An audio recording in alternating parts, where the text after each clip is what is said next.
versatility. We've seen the farm rotations. It's hard to match up with. Now, I will say this, one of Edoc's signature picks is the Cho, big chance. I think they keep it on him. I do think, I mean, there is the flexibility possibility, but Edoc Cho is, it's known. It's considered, you know, like the pick for Edoc here. And RRQ loves the slot, and what's surprising me is they didn't lock in gold early. They saved Skylar for last, and at this point, I think they saved Skylar for very last. They probably lock in EXP here. Maybe they go for the swap and lock in Roam, but they decide to go for the Gatot, which, like I said, I think that's going to be EXP, and now TLID has to respond. What do they put on the Invincible? Aaron Shaky once more confirmed to have no deaths in the past 6 games here at M6. Still open is the Beatrix. You want to put the Beatrix on Aaron? Or the Natan. I mean, both of them still up for grabs. Right now, you are going to have to worry about a heavy dive-centric composition from RRQ Hoshi. Not only do you have the AOG from the Gatot, but you also have this Cho who's going to dive in and look for those solo pickoffs and isolation plays. And then on top of that, you have the Valentina to kind of worry about as well. Right now, not really the best ultimates, I'd say, for the Valentina to profit on so far. They go for like Hylos and Hylos Natan, or Hylos Beatrix, Hylos Harith, or Chip. Whoa! All right. Big change up. So far, we've only really seen Chip use as a specific answer or a strat-defining, rotation-defining pick. And of course, the return of Harith. What do they close the draft up with? A Claude. What are they trying to find here? Well, I mean, you get the Purify, you get the Escape, you have some ability, you have mobility, and if there's, you know, Skylar's up there in the echelon where he could pull it off. All right. Gentlemen, the draft has been settled. Game's about to begin. Let's throw it over to Ingan and to Naisu.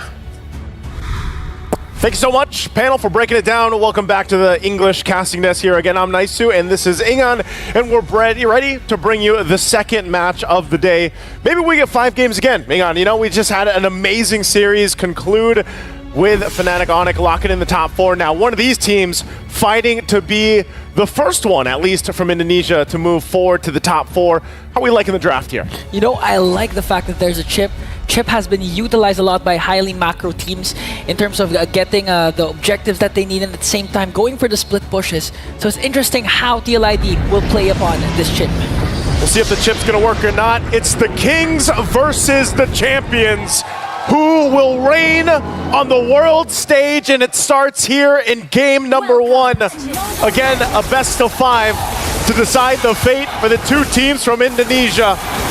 Taking a look once again, the matchup. We always get a good glimpse at the junglers, and we saw the talk that led into this match. And, you know, Edoc, man, we've seen him so much on the Cho. A lot of teams, they have decided to go ahead and deal with this pick, make it work. It does give a lot of crowd control, obviously, but the pick-off potential is great. Early on, too. I mean, it looks like they're already making moves. Okay, they're trying to make a move on to Edoc. Edoc has to walk away. Here comes the Revitalize, though. And now RRQ Hoshi turning things around. Might be able to work on Widdy. Here comes Yesgale with a Lantern Flare. Gonna try and work on Dryer, and they're not even done, though. A lot of sustain, a lot of damage. But here comes Sutsujin, though. Not yet level 4, but they're able to take down a Widdy. An aggressive start from TLID and RRQ. A 1-for-1 trade. Oh. Fabian, little stutter step there, but now still going to break it out. Suzujin taking a couple shots with the Soul Sever. He gets punished. It's a double already for Fabian. Flavor Fave, a double kill. A bit of an overextension then from RRQ Hoshi. Even Suzujin isn't level 4 yet. So that was just a huge play coming in from Fabian. I mean, such an extended skirmish already. You know, that's what that really broke out to, and that's where you play on the part when you have a Revitalize available. Mind you, we've been seeing teams do this where they have the double Revitalize options, and that's Team Liquid this time around. And even Dyrant, you know, he had his own, but that's what those fights and those early skirmishes are going to do. Now, how does that play into the first objective? A little bit of a lead right now for Team Liquid ID, but the fight might break out. Widdy does take a couple shots. Lantern still to throw everybody from RRQ around, but the turtle is up, and now it's going to be started up. Both teams getting in position. Fabian will hold the turtle, half health for now. Even now, Sutsujin isn't still level 4, so Fabian might be able to get the turtle, a free one for TLID. And no trade once again from RRQ Hoshi. What's difficult here for RRQ Hoshi, hold on, Aran, okay, Edoc's out of there, is not only playing against double Revitalize, but also the Purifies that are available here. They have to be able to go ahead and follow through with the catch. Oh, not even that. but also just playing against Witty the Wise. The chip has worked for some teams, and honestly for others, it's also been a weak point. It's kind of double-edged sword when you pick up this chip and you bring it to a certain draft, a certain gameplay style. Now up top, still the focus trying to keep Susagen under control on that Joy pick, but that's the thing. I'm really interested to see how Team Liquid decides to go ahead and use the chip. It's literally bringing in the cavalry to some of the fights, but are the punishes enough? Does RRQ have enough to go ahead and punish when that shortcut comes through? Honestly, it's just a bonus if ever Witty performs or executes a beautiful shortcut, because right now, looking at the gold level gap of Fabian and Susagen, that's 2 levels ahead for the Suyo. And we all know Susagen with the Joy, it's gonna scale up later on, but how will you make it reach if this is TLID? The aggression just keeps on continuing and continuing for TLID. For RRQ, they're going to hold on to their own shortcut. That's always an option that Rins has with this Valentina pick. Really just not too anything too crazy happening. Even the fact that you have Edok on the Cho, it's kind of just getting stopped in his tracks just because of Yehezkiel has this Jushin. We've seen this quite a bit. They're able to go ahead and just stop Edok from trying to set things up. But really, you don't really want to unless Susagen has the ability to go forward. Fabian will keep Edok in check. Purple buff's up now, so we'll see. He's got to be able to secure that, but this is just what's going to continue to happen. You already talked about the level gap, but Fabian now working on this purple buff, and that's just going to go ahead and get taken. Turtles up. Meanwhile, Susagen working on the orange, just going to get spotted out. They might break into a skirmish. They'll fight. They're going to commit. The way of the dragon. Aran has to use the revitalize. Here comes Yehezkiel to the rescue with the Crimson Beacon. Oh. Gonna catch. Oh, AOG used defensively. No casualty for RRQ Hoshi, but you can see already how much lead TLID has, to the point that Aran, even if he overcommits, he's not going to fall down. He's going to do his job properly, which is to delay as much as possible the Joy's power spike later on. Even in this matchup, making his way. They know Aaron Shiki's there. Can he actually withstand this? Oh, blazing to it, but Aaron Shiki also has his Salmon Force. Here's come Witty though. They're trying to work on Edok. Edok commits the kick, but he's gonna get bursted down. Coming in from Aaron Shiki. Aaron Shiki got deleted also. 3 members ganging up on Witty the Wise, and he will fall down in the hands of Susagen. There's RRQ Hoshi. They get 2 kills in the exchange. It looked like the shortcut came through, but the mid turret did get taken down as Team Liquid ID gets an objective. Surprising too, Skylar able to go ahead and withstand that. Yehezkiel delaying them a little bit longer from recalling. Now Aaron joins the fight, gonna crash down on Riz. Under the turret, gets dragged back, and Aran will get the kill. Where did Aran come from?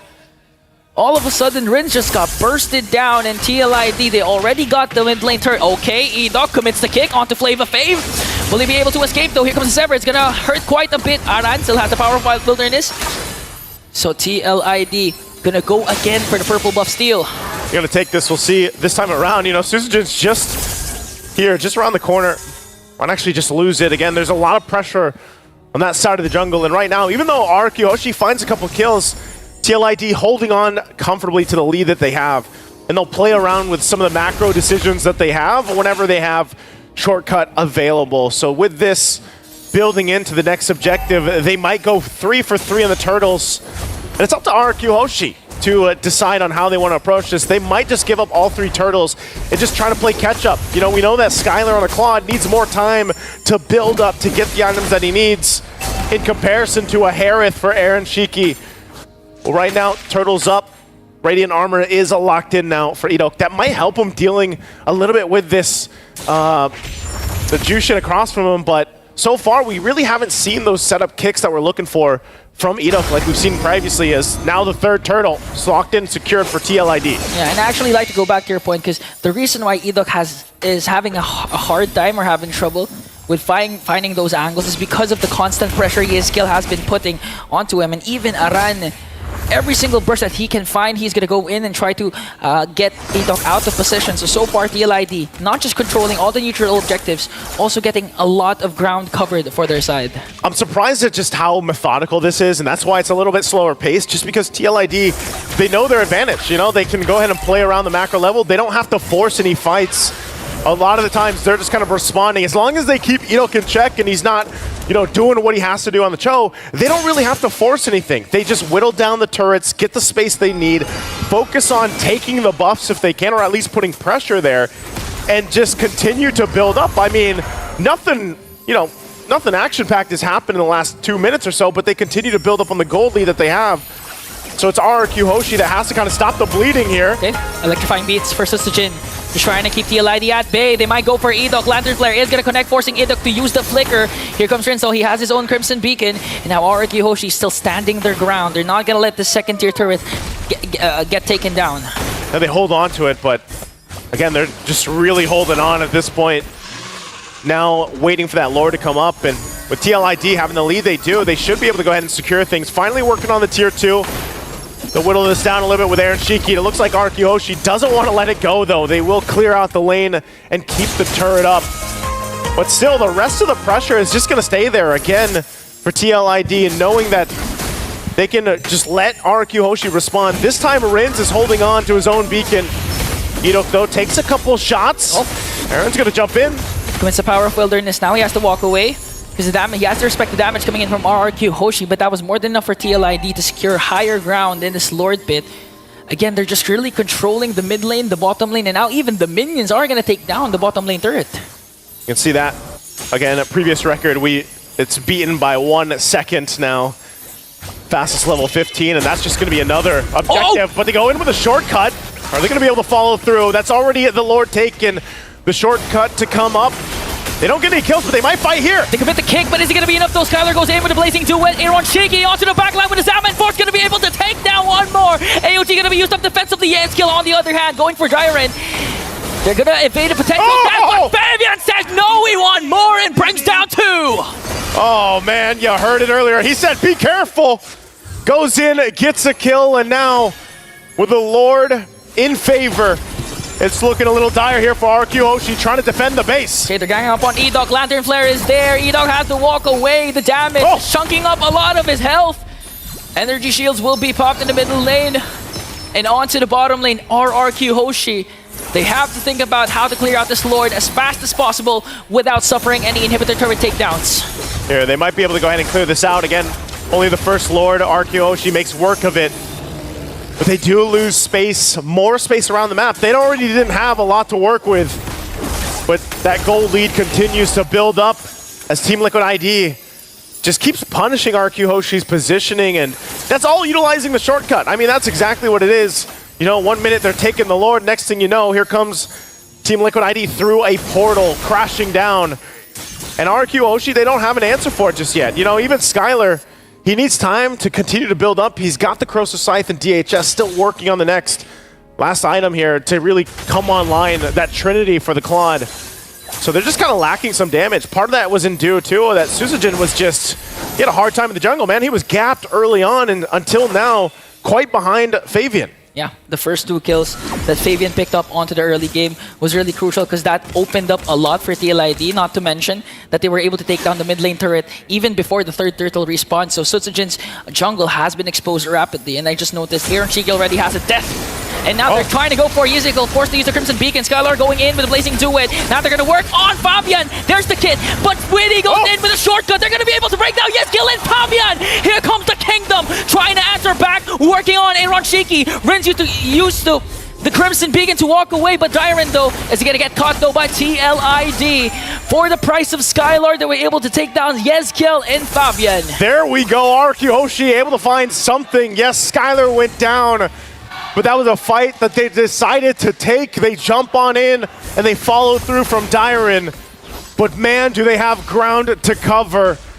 Even looking at the gold rankings here between the heroes and the lanes, they have a lot of work to do.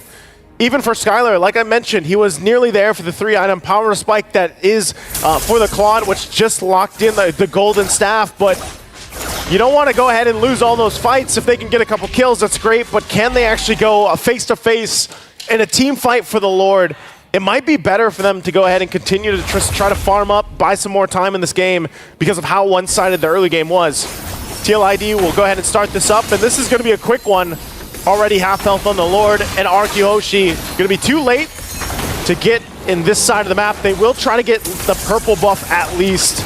You can see that too. Aaron Shiki picking up Divine Glaive enough too, just to take Dyron down, you know, to half health. So that's what's in store for RRQ Hoshi as they get ready for this defense.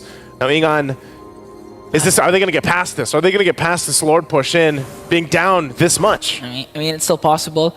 Although I believe they're gonna suffer inhibitor turret takedowns. But again, I do want to commend Aran because Aran has been covering a lot of ground, providing a lot of vision for the side of TLID without even being taken down even once. 1-0-4 with the Hilda. Now the Lord later on will siege in the bottom lane. Let's see if RRQ Hoshi, the Kingdom, can they defend it? RQ's gonna have to do it. They get prepped and ready. Rin's holding on to the beacon himself, and Aaron Shiki jumps on in. Lord still making its way down the bottom side to clear out the waves. Edok doesn't want to use the kick just yet, holding on to the Way of the Dragon. Conceal. Lord's gonna go push in. Conceal gonna be used, but still keeping things under control, taking their time. Bottom turret now down. RRQ Hoshi will clear that out. Mid wave now pushing in.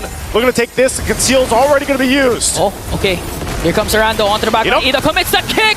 Plus the Blazing Duet, will they be able to take down more? Arana is gonna fall down. Skylar with the Blazing Duet to try and clear out the minions. Sutsujin, Dyron is down. TLID trying to work on bringing down the Crystal, but RRQ Hoshi manages to defend the onslaught of TLID. Fabian goes in. Edok has to walk away. They don't have Skylar. Goes 1v1, but there's a Winter Crown. 2 Winter Crown plays. Skylar might be able to escape, but Edok Shaky says no. And then another. Edok falls down, and TLID with a game 1 win. What a play, and Aaron Shiki coming in at the end to get the triple. This game, he might not have been invincible, but man, did he come through in game number 1. 14 minutes, 2 seconds in. Very, very strong showing for the series already for the Cavalry. And it looks like RRQ Hoshi, the Kingdom, will